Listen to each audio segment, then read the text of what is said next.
Actitud Saludable es el podcast de Hospital Galenia. El día de hoy quise hablar acerca de la enfermedad renal crónica y principalmente acerca de los 4 pilares en el manejo farmacológico. Vamos a hablar de qué hay de nuevo en la enfermedad renal crónica.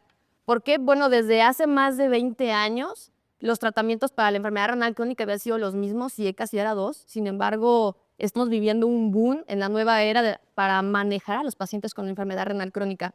¿Y por qué es tan importante la enfermedad renal crónica? Vamos a ver que a donde quiera que nosotros vayamos vamos a encontrar un paciente con enfermedad renal crónica.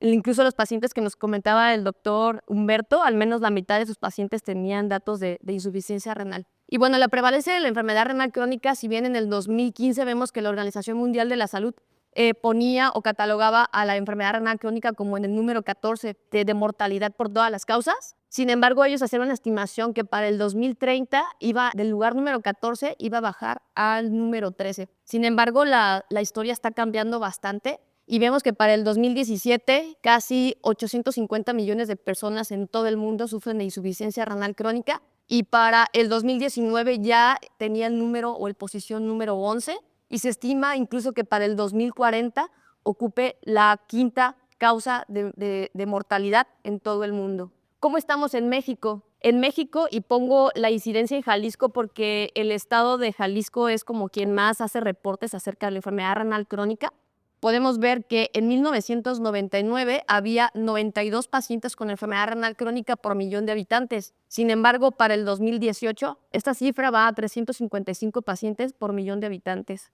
Ahora, ¿cómo está la mortalidad secundaria de enfermedad renal crónica en el mundo? Si vemos en esta imagen que se publicó justo en el año pasado, podemos observar que México tiene una de las principales tasas de mortalidad en todo el mundo con la enfermedad renal crónica. Ahora, ¿cómo definimos nosotros a la enfermedad renal crónica? Bueno, pues prácticamente es una disminución de la función renal de menos de 60 mililitros minuto y o que haya marcadores de daño renal, por ejemplo, como proteinuria, y en imagenología, que nosotros veamos algunas estructuras como poliquistosis, etcétera. Eso nos puede dar ya el diagnóstico de enfermedad renal crónica. Ojo, el punto clave es que tenga al menos 3 meses de duración. Más de 3 meses de duración ya se cataloga enfermedad renal crónica.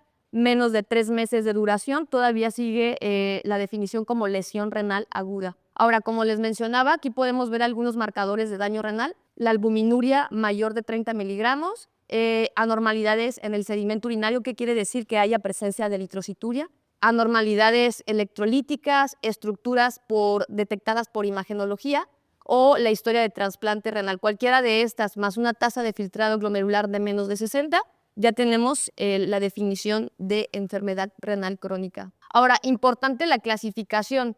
Desde el 2012, CADIGO ya no la clasificaba en 5 rubros, desde G1 hasta G5, y una subdivisión, es decir, que va desde A1 a A3, dependiendo la cantidad de proteinuria que nosotros tengamos.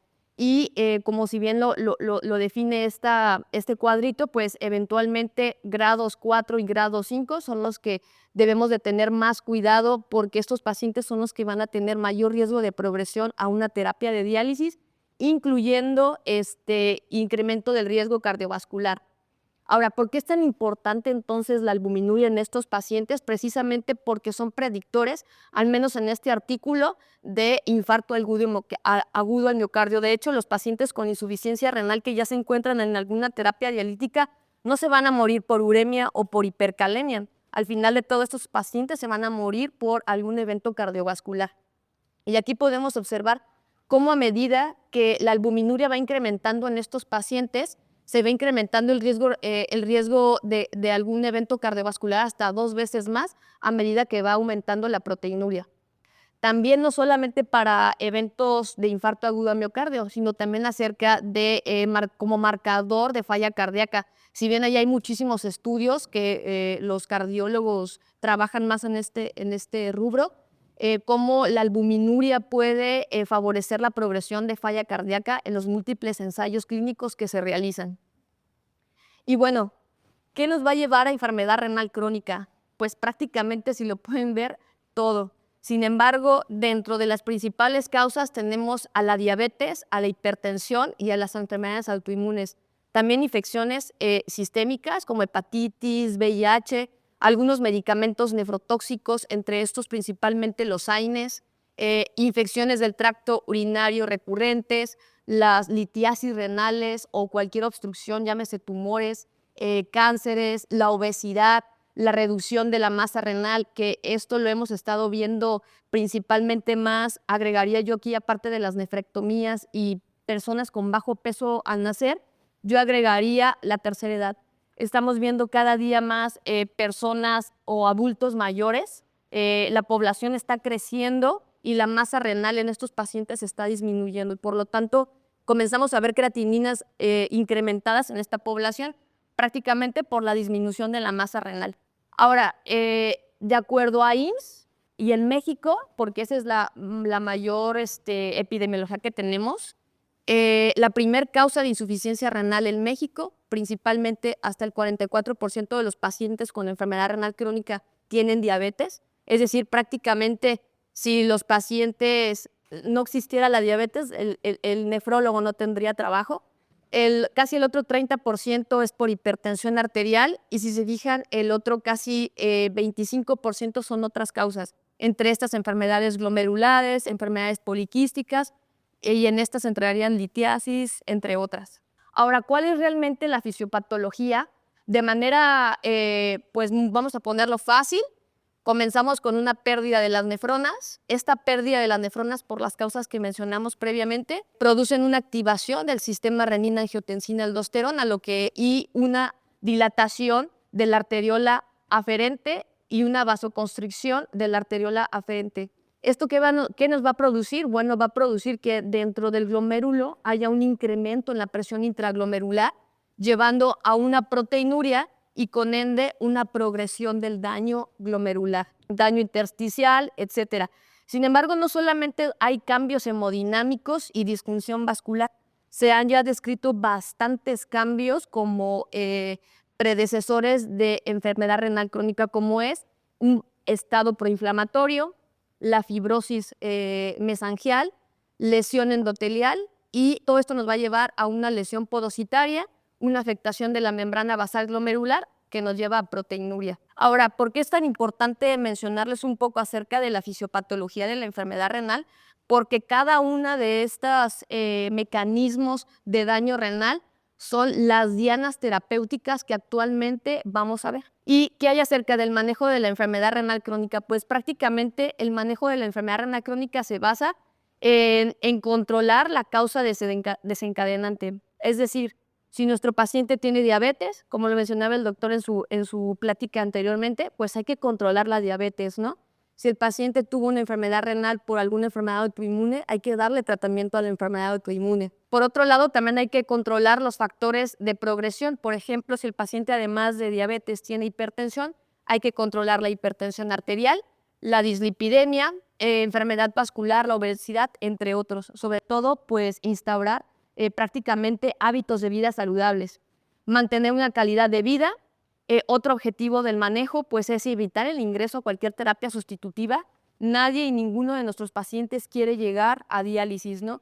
Que si bien con los nuevos filtros, nuevas técnicas que hay, ya los pacientes llegan a tener mejor calidad de vida, pero pese a eso, nadie quiere llegar a una diálisis. Y por otro lado, pues evitar las hospitalizaciones relacionadas a. Y bueno, de aquí entonces que vamos a ver los 4 pilares en el manejo de la enfermedad renal crónica. Ya desde el 2001, y hay muchísimos estudios acerca de eso, la primer manejo, aparte de la dieta que se hacía, de las controvertidas dietas restringidas en proteínas, que hablar de eso también es otro tema, pero dentro del tratamiento farmacológico desde el 2001, pues lo único que teníamos eran los IECAS y los ARA2. Sin embargo, pueden observar cuántos años pasaron para que ahora nuevamente tengamos los SGLT2, los antagonistas del receptor de mineralocorticoides y, ¿por qué no?, los nuevos medicamentos que son los GLP-1. Y digo relativamente nuevos porque ya llevan en el mercado, sin embargo, utilizándose para enfermedad renal crónica. De hecho, estos medicamentos al inicio no se utilizaron o no se desarrollaron para la enfermedad renal crónica, sino que se desarrollaron para diabetes u otras enfermedades y vieron concomitantemente que presentaban beneficios en el riñón. Bueno, vamos a comenzar primeramente con el bloqueo del sistema renina-angiotensina-aldosterona. Y vamos a ver que dentro del sistema renina-angiotensina-aldosterona, cómo bloquear esta vía nos va a ayudar a disminución de la presión intraglomerular. Si bien el mecanismo fisiopatológico era incrementar la filtración, la presión intraglomerular, lo que van a hacer los IECAS y ARA2 va a ser disminuirla. ¿Cómo? Mediante una vasoconstricción de la arteriola eferente y una vasodilatación de la arteriola aferente. Por lo tanto, esto va a producir que la presión intraglomerular disminuya. ¿Esto qué va a ocasionar? Bueno, también va a ocasionar una disminución del estrés oxidativo, disminución de la inflamación, de la apoptosis y de la fibrosis. Ahora, podemos ver en este estudio, desde que se empezaron a instaurar los artículos para IECAS, vemos cómo en este estudio en donde se utilizó captopril fueron 40 pacientes, sin embargo, de estos 40 pacientes, 8 pacientes tenían proteinurias en rango nefrótico. Y cómo en el transcurso de más de 4 años de seguimiento, podemos observar cómo la proteinuria de estar en rango nefrótico bajó incluso a estar por debajo de 2 gramos en estos pacientes. Y por supuesto, pues tener el beneficio del control de la presión arterial. Por otro lado, otro de los estudios pivotes que fue con el que empezaron a ver realmente el beneficio de los IECAS en este tipo de pacientes fue el estudio IDNT, en el cual, si se fijan, fueron casi 2,000 pacientes. Utilizaron irbesartán versus amlodipino y placebo. Fueron pacientes que ya tenían cierto grado de albuminuria y los que incluyeron también tenían creatininas en menos de 3. Y podemos ver cómo el grupo que fue tratado con irbesartán tenía menos riesgo o un riesgo significativamente menor de duplicar la creatinina y de la progresión de la enfermedad renal crónica comparado con amlodipino y versus placebo. Otro también de los estudios que en ese mismo año se publicó en el 2001 fue el RENAL. El RENAL comparó losartán versus placebo y también incluían pacientes con diabetes mellitus, albuminurias mayor de 300 miligramos y creatininas menores de 3. Y también podemos observar cómo dentro de los desenlaces que fue duplicar la creatinina, muerte y progresión de la enfermedad renal fue discretamente menor en el grupo de losartán. Ahora, siempre y cuando hay que tener cuidado cuando nosotros manejamos a los pacientes, porque si bien los IECAS y los ARA2 pueden tener efectos pues no deseados, entre estos son la hipercalemia, discretas elevaciones de la creatinina e hipotensión. De hecho, en pacientes que llegan a tener proteinurias y no tienen hipertensión, debemos de tener cuidado porque podemos llegar a bajarles la presión arterial o sienten síntomas de la hipotensión. Sin embargo, pese a que los IECAS y los ARA2 llegan a tener ciertos efectos adversos, tanto la hipercalemia como estas fluctuaciones o pequeñas elevaciones de la creatinina no deben de ser motivo para suspender. ¿Por qué? Porque el beneficio puede ser mucho mejor que el riesgo que pueden presentar estos pacientes.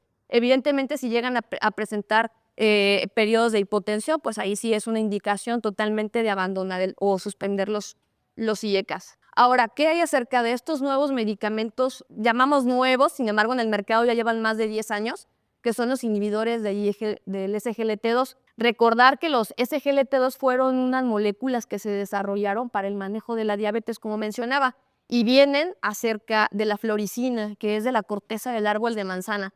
Lo que producen los ISGLT2 es que a nivel del túbulo contorneado proximal en la porción S1, tenemos unos receptores que se llaman SGLT2 que permiten la absorción de glucosa y de sodio en situaciones normales. Sin embargo, cuando nosotros administramos este medicamento a nuestros pacientes, lo que hacemos es bloquear este receptor y por lo tanto lo que vamos a producir a nuestros pacientes es glucosuria. ¿Qué quiere decir? Que el paciente va a orinar glucosa y también va a tener arrastre de sodio. Por eso también tienen ciertos beneficios diuréticos. Por lo tanto, como les comentaba que esta molécula se había desarrollado para diabetes, si bien los primeros estudios que se realizaron fueron como antidiabéticos, sin embargo, a medida que ha avanzado el tiempo, se ha utilizado incluso para falla cardíaca y no decir actualmente para la insuficiencia renal crónica. Ahora, ¿cuáles fueron los estudios que realmente mostraron efectos benéficos en pacientes con enfermedad renal crónica? Les presento lo que es el CRIDENS, el DAPA-CKD y EMPA-KIDNEY. Credence utilizó pacientes, al inicio pues únicamente fueron pacientes con nada más diabetes mellitus. Tenían albuminurias menores de 5 gramos y las tasas de filtrado glomerular, si pueden observar, eran de 30 a 90. Fue canaglifosina versus placebo, se publicaba en el 2019 y lo que veíamos en estos pacientes era una disminución en la progresión de la enfermedad renal crónica comparado con placebo. Sin embargo, posteriormente en el 2020 sale dapaglifosina en el grupo, en el estudio de DAPA-CKD y podemos ver cómo aquí ya empiezan a incluir a pacientes que tenían tanto diabetes como enfermedad renal crónica por otra causa. Y las tasas de filtrado glomerular pues iban disminuyendo, ya no eran 30, ya eran 25 a 75, igualmente en menos de 5 gramos. Y podemos observar nuevamente que dapaglifosina comparado con placebo disminuía la progresión de la enfermedad renal crónica y no solo la progresión, sino también la proteinuria. No fue hasta en el 2022 que sale también EMPA-KIDNEY y podemos ver aquí que incluso ya había pacientes igual, tanto diabetes, sin diabetes, y las tasas de filtrado glomerular eran ya a partir de 20 mililitros minuto. Es por eso que por este estudio, el EMPA-KIDNEY, los ISGLT2 están indicados para pacientes con enfermedad renal crónica de cualquier causa, es decir, diabetes, glomerulopatía, etcétera, pero siempre y cuando tengan tasas de filtrado glomerular mayor de 20. Fue por este estudio.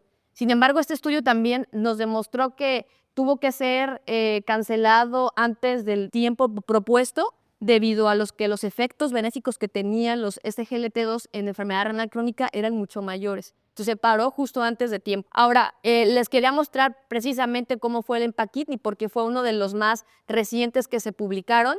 Y aquí podemos ver cómo fue en diferentes países, 8 países, doble ciego, casi 7,000 pacientes, tasas de filtrado glomerular entre 20 y 45 mililitros minuto, albuminurias, aquí ya no importaba, pero por lo regular fueron menos de 5 gramos de proteinuria, y podemos ver cómo empaglifosina 10 miligramos versus placebo, lo que hicieron fue evaluar la progresión de la enfermedad renal crónica, hospitalizaciones y mortalidad por todas las causas y muerte por todas las causas.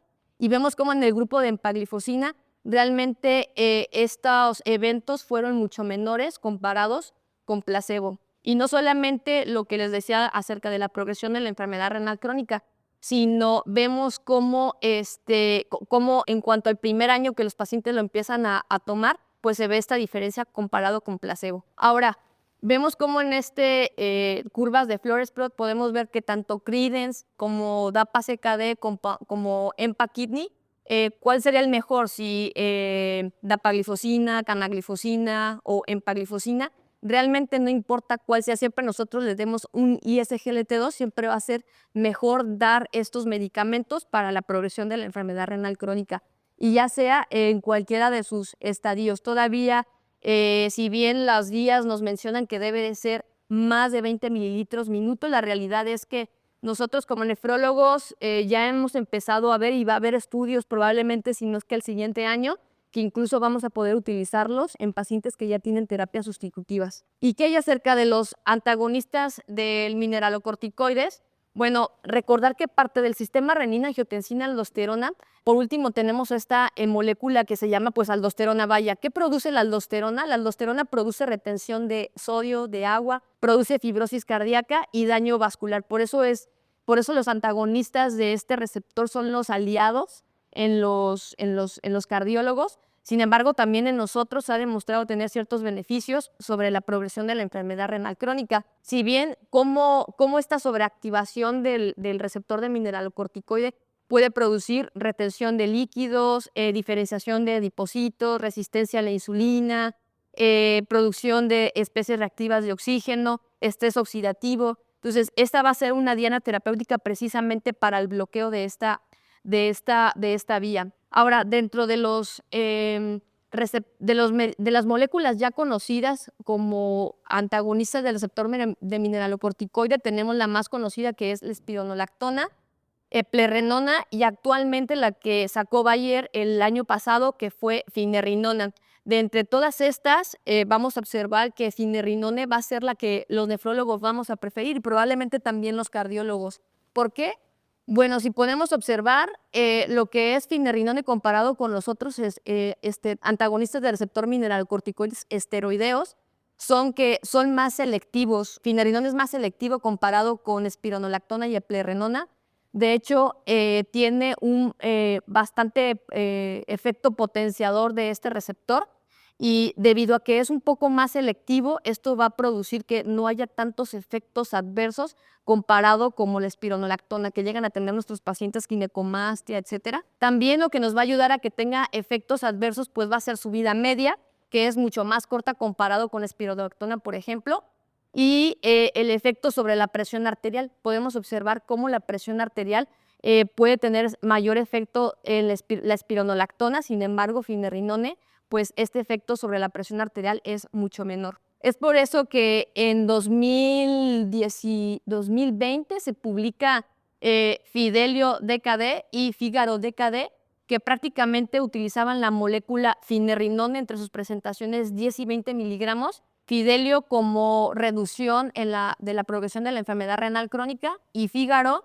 como la reducción de los eventos cardiovasculares y la mortalidad en pacientes con enfermedad renal crónica. Si bien Fidelio utilizó o ingresó a pacientes en estadios 3 y 4, Fígaro fueron pacientes entre estadios más tempranos, 1 y 2.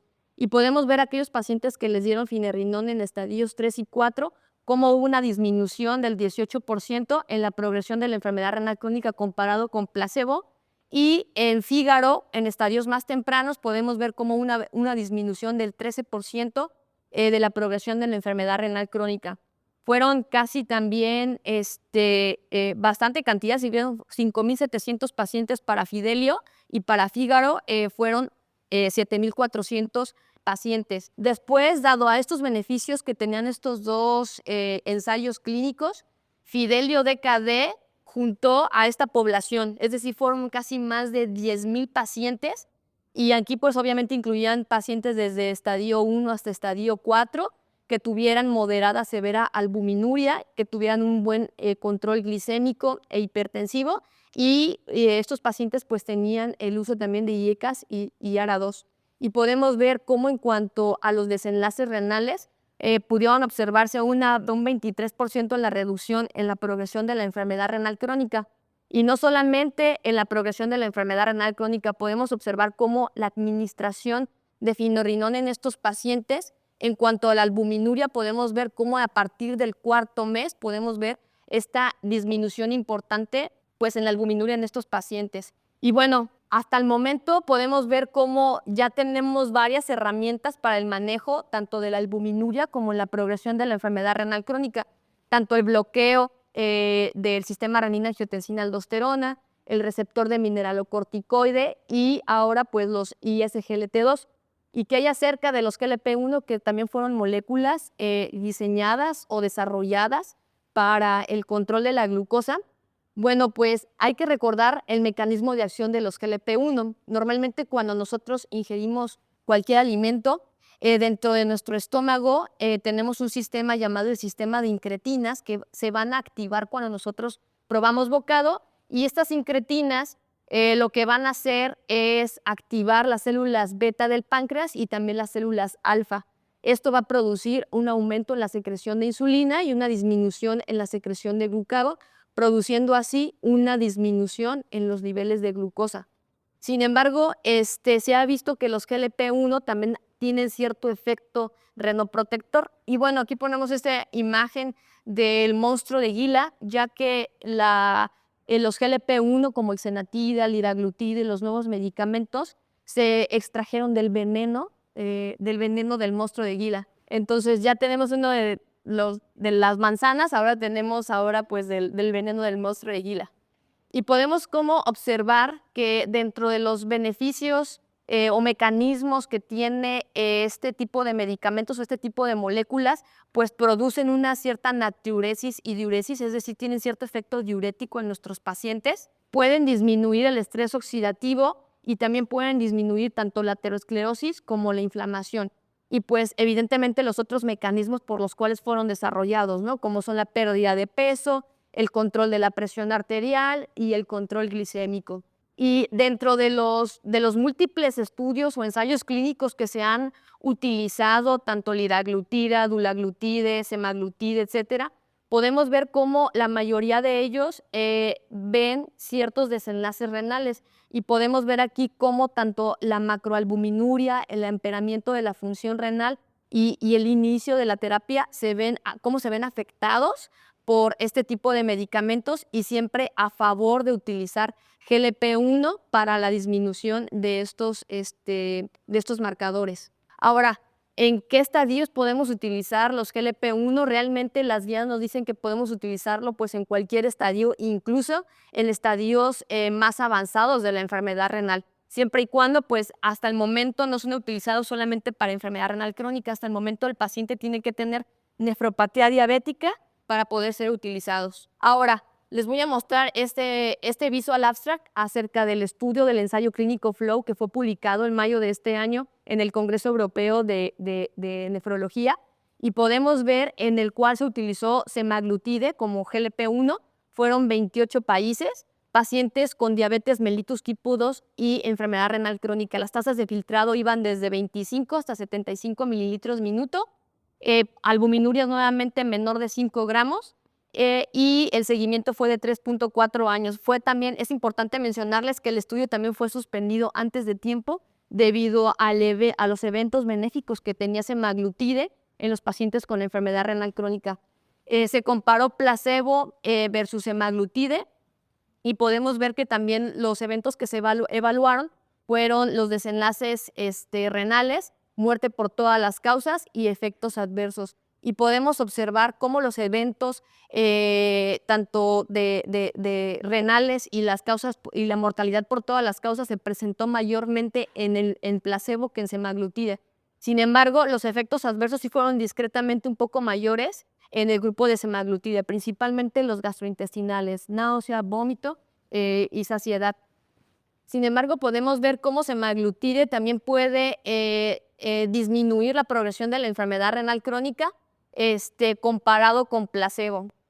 Incluso no solamente en la progresión de la enfermedad, también podemos ver cómo disminuye la albuminuria a partir de los primeros 12 meses de administración, cómo nos puede ayudar acerca de la pérdida de peso, cómo nos ayuda a controlar también la glucosa y la hemoglobina glicada y en cuanto al control de la presión arterial. Por lo tanto, podemos ver en este artículo que se publicó en Circulation en el 2024 qué es mejor, solamente dar un IECA, solamente dar un SGLT2, dar un GLP-1 con un antagonista de mineralocorticoide, o qué mezclas o qué podemos utilizar. Pues realmente en este artículo podemos ver que dar tanto una combinación de SGLT2, GLP-1 y un antagonista de mineralocorticoide puede ser bastante benéfico, siempre combinando las terapias para disminuir la progresión de la enfermedad renal crónica e incluso para disminuir la albuminuria en nuestros pacientes. Incluso también, no tanto para la progresión, sino como evento de mortalidad por todas las causas, también siempre va a estar a favor de la combinación de estas tres moléculas. Y bueno, ya casi para concluir, entonces, en esta tablita que se publicó en las guías CADIGO de este año del 2024, cómo nos resume todo el tratamiento, tanto en la modificación de los estilos de vida, como la primera línea ya de tratamiento para la nefropatía diabética siempre va a ser ya tanto la metformina en pacientes con tasas de filtrado glomerular mayor de 30 y siempre ya debemos acompañarlos con un SGLT2 con tasas de filtrado glomerular mayor de 20. Esto, pues, evidentemente, si nuestro paciente ya tiene hipertensión arterial, pues lo primero que debemos de pensar en darle a nuestro paciente va a ser un IECA o un ARA2 y como terapia adicional, pues pensar quizás en adicionarle un GLP-1 o un antagonista de mineralocorticoides si vemos que nuestro paciente tiene una considerable albuminuria, y no solamente si tienen albuminurias, incluso hay pacientes que no llegan a tener albuminuria y nosotros podemos dar finerenone para disminuir la progresión de la enfermedad renal crónica.